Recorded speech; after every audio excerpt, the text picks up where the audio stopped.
2x plus 3x minus 4 equals 16. So how do we solve a problem like this? Well, we'd like to get x by itself. That's what the answer is going to look like. X equals something. So right now we have two different x terms. We have a minus 4, we have a 16. So we need to get everything on one side of the equation and x on the other side. So we're going to get x here on the left by itself and everything else on the other side. So the first step is to just simplify the equation. In math class, they'll probably call this combining like terms. But to me, it's just simplifying anything that looks similar. This x term and this x term, 2x and 3x, they're very similar. So we can combine them and just simplify them into one term. 2x plus 3x is 5x. So I'm just going to simplify 2x plus 3x. I'm just going to write 5x. And then I'm just going to write everything else the same. Minus 4, that's just in the original problem, equals, and the right side is 16. Now I want to get rid of the 4, so we can always do anything we want to either side of an equation as long as we do the same thing to both sides of the equation. Anything we do to one side, we have to do to the other side. So we can add anything, we can subtract anything, we can multiply by anything, we can divide by anything, as long as we do the same thing to both sides of the equation. So I've just rewritten the equation, and I want to show you what I'm going to do is I'm going to add the number 4 to both sides of the equation. That's why I'm writing it in blue, so you can see what I'm doing to both sides of the equation. In this case, I chose to add a 4 to both sides of the equation. And the reason is because I know that this negative 4 plus 4 is going to simplify to 0. So now 5x minus 4 plus 4 is the same as minus 0, or plus 0 for that matter. And that is equal to the right side of the equation, which is 16 plus 4, which equals 20. So this simplifies to just 5. We don't really need that 0 anymore. So now we can just say 5x equals 20.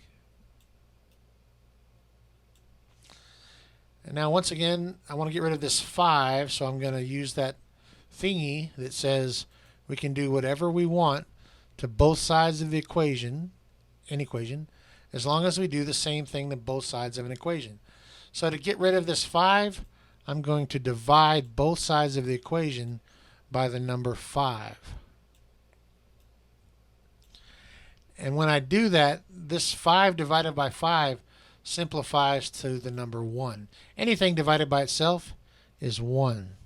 So I'm just going to say that 5 divided by 5 simplifies to a 1. And x stays the same. And so instead of 5x divided by 5, that's the same as 1x. And then on the right side, 20 divided by 5 is the number 4. So 1x equals 4.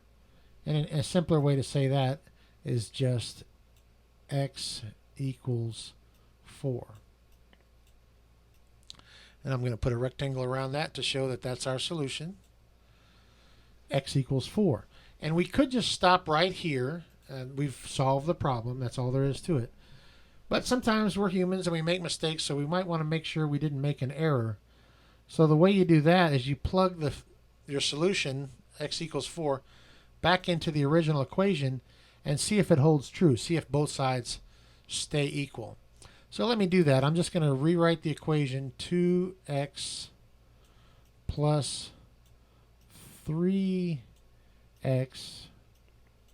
minus 4 equals 16. So now wherever there's an x in this equation, I'm going to plug in the number 4. So 2 times 4 plus 3 times 4 minus 4, just bringing that down, equals, and on the right side, bringing down the 16. So 2 times 4, what's that? Well, that is 8. Plus 3 times 4 is 12. Minus 4, just bringing down the minus 4, equals 16. And I'm going to simplify these first two terms. 8 plus 12 is 20. So that's 20 minus the 4 equals 16. Just rewriting the 16. And now simplifying again. 20 minus 4 is 16. And on the right side, we're bringing down the 16. So 16 equals 16. That checks out. That means that when we plug in x equals 4 into the original equation, everything held true. So we know that x equals 4 is the solution. Thumbs up and subscribe. For more videos like this, check out algebravideos.com.